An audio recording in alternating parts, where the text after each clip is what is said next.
இயேசுவிலே பிரியமான சகோதர சகோதரிகளே, உங்கள் எல்லோருக்கும் ஆண்டவராகிய இயேசு கிறிஸ்துவின் பெயரால் காலை வணக்கங்கள் மற்றும் வாழ்த்துக்கள். நான் உங்கள் அகஸ்டின் வேதியர். இன்று ஆகஸ்ட் மாதம் 21ஆம் தேதி 2026ஆம் ஆண்டு. ஆண்டவரின் மடியில் 5 நிமிடங்கள். சகோதர சகோதரிகளே, ஆண்டவருடைய வார்த்தையை கேட்டு அதன்படி வாழ்கிறவன் பாறை மீது தன் வீடை கட்டிய அறிவாளிக்கு ஒப்பாவான். கடவுளுடைய வார்த்தையை கேட்டு வாழ்கிறவன் அழிவுபட மாட்டான். என் பாதைக்கு உன் வார்த்தையே விளக்கு. இதெல்லாம் விவிலிய வசனங்கள். இதெல்லாம் கடவுளுடைய வார்த்தை நம்முடைய வாழ்க்கைக்கு எப்படி ஒரு தூண் போல இருக்குது. இதுதான் இன்றைய கரு. அவனுடைய வார்த்தையுடைய மேன்மை என்ன?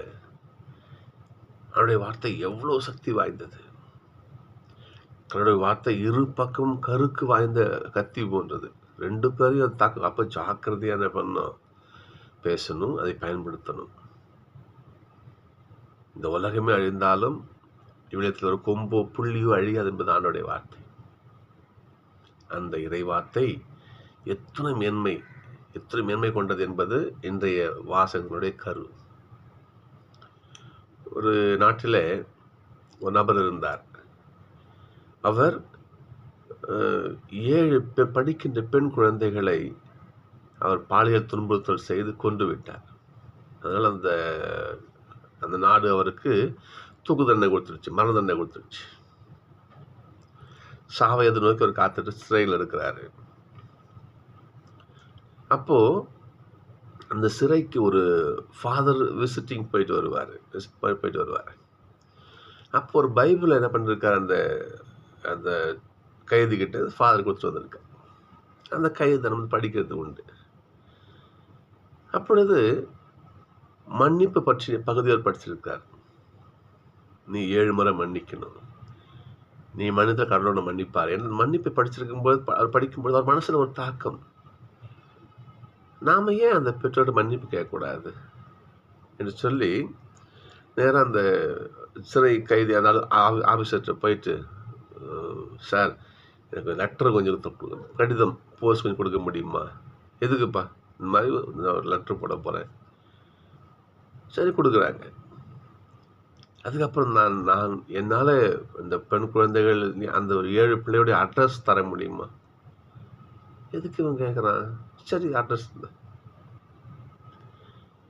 கடிதம் எழுதுறான் அந்த குற்றவாளி. அம்மா, பெண் பிள்ளைகள் எவ்வளோ ஆசையாக கற்பனை பண்ணி வளர்த்துருப்பீங்க. என்னுடைய தவறான எண்ணத்துக்காக அந்த உங்கள் பிள்ளைகள் நான் அழிச்சிட்டேன். நான் சாக போகிறேன், எப்போ தெரியாது, எனக்கு சாகு உறுதி ஆயிடுச்சு. இருந்து உங்க கூட மன்னிப்பு கேட்கணும்னு மனசு பட்டுச்சு, என்னை மன்னிச்சிருங்கன்னு சொல்லிட்டு லெட்டர் இருப்பார். 7 பெற்றோரும் பார்க்குறாங்க. அவன் சிறையில் அவன் வாழ்ந்த வாழ்க்கை அவ்வளவு நல்லா இருக்குது. இந்த செய்தி அந்த நாடு முழுவதும் பரவுது. அந்த 7 பெற்றோரை முடிவு செய்கிறாங்க, நம்ம பிள்ளை செத்து போச்சு, அவன் இறந்து நமக்கு என்ன ஆக போ சொல்லுங்க பார்ப்போம். அதனால் அந்த 7 பெற்றோரும் சிறை நிர்வாகத்துக்கு ஒரு லெட்டர் எழுதுறாங்க. சார், முடிஞ்சால் அவரை சாவுலேருந்து மரண தண்டனை நிறுத்தி ஒரு ஆயுள் தண்டனை கொடுங்களேன் என்று இவங்க ஒரு கருத்தை சொல்கிறாங்க. இந்த செய்தி நாடு முழுவதும் பரவுகிறது. அதற்கு போலவே அவர்களுக்கு மரண தண்டனை நிறுத்தப்பட்டு ஆயுள் தண்டனை கொடுக்கப்படுது. அவ்வளோ சுத்தமான வாழ்க்கை அந்த கைதி அங்கே சிறையில் வாழறாரு அவர். அப்புறம் அந்த நாட்டில் என்ன பண்ணுவாங்க, ஒரு மிகப்பெரிய விழா விடுதலை பண்ணுவாங்க. நம்ம நாட்டில் செய்வாங்க அந்த மாதிரி. அவன் வாழ்ந்த வாழ்க்கையை பொறுத்து அது நடக்கும். அதே போல் என்ன பண்ணுறாங்க, அவன் வாழ்ந்த நல்ல வாழ்க்கையை பொறுத்து அந்த நாட்டில் இருக்கிற ஒரு பெரிய விழாவும் போது அவனை விடுதலை பண்ணுறாங்க. அவன் வெளியே வருகிறார், மிகச்சிறந்த நற்செய்தி போதகராக நாட்டவர் மாறுகிறார். அவர்களே, இந்த நிகழ்வில் கடவுளுடைய வார்த்தை ஒரு கொலை குற்றவாளியை, பெண் பிள்ளைகளை இல்லையா, அது அப்பேற்பட்ட ஒரு கொடுமை செய்தவனை கடவுளுடைய வார்த்தை எப்படி மாற்றி கொண்டு வருது பாருங்க. கடவுளுடைய வார்த்தைக்கு அவ்வளவு வல்லமை உண்டு. இன்றைய முதல் வாசகம் பாருங்க பாப்போம். எசேக்கியேல்ல உலர்ந்த எலும்புகள் உயிர் பெற்று எழுந்து உயிர் பெற்று எழுகிறது. கடவுள் சொல்றார் எசேக்கியேல் கிட்ட, எசேக்கியேல், இந்த எலும்புகளுக்கு நீ இறைவாக்கு உரை. நான் இறைவாக்கு உரைத்தேன், அவை உராய்ந்து எல்லாம் இது மனிதனாக மாறுகிறது. கடவுளுடைய வார்த்தை உயிரளிக்கும் வல்லமை கொண்டது.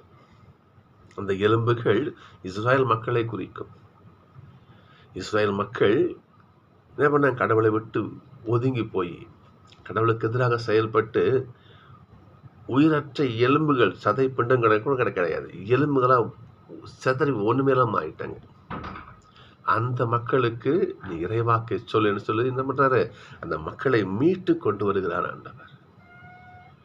சகோதரர்களே, இறை வார்த்தை எவ்வளவு வல்லமை யோசிச்சு பாருங்க பாப்போம். நீ நற்செய்தியும் பாருங்க பாப்போம். இன்னைக்கு பரிசேயர் கேள்வி கேட்குறாங்க, போதகரே நாங்கள் என்ன பண்ணோம்னாங்க, எது ரொம்ப முக்கியமான கட்டளை சொல்லுங்க. 2 விஷயத்தான சொல்றாரு பாப்பங்க. நீ என்ன பண்ணு, உன் மீது எல்லாவற்றுக்கும் மேல கடவுளை அன்பு செய். உன் மீது அன்பு செய், அதன் மாதிரி பிறரை அன்பு செய். ஆக அன்பு செய். அன்பே கடவுள் என்றால் அன்புக்கு ஈடு சொல் பவுலுடைய வார்த்தை. அன்பு செய், இது ஆண்டோடைய வார்த்தை தான்.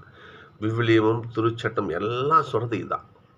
அப்ப இந்த ஆண்டோடைய வார்த்தையை நீ கடைபிடித்தால் உனக்கு விண்ணக வீட்டில் இடம் உண்டு. சகோதரர்களே, கடவுளுடைய வார்த்தை கடைபிடிப்போம், நல்வாழ்க்கை வாழ முயற்சிப்போம்.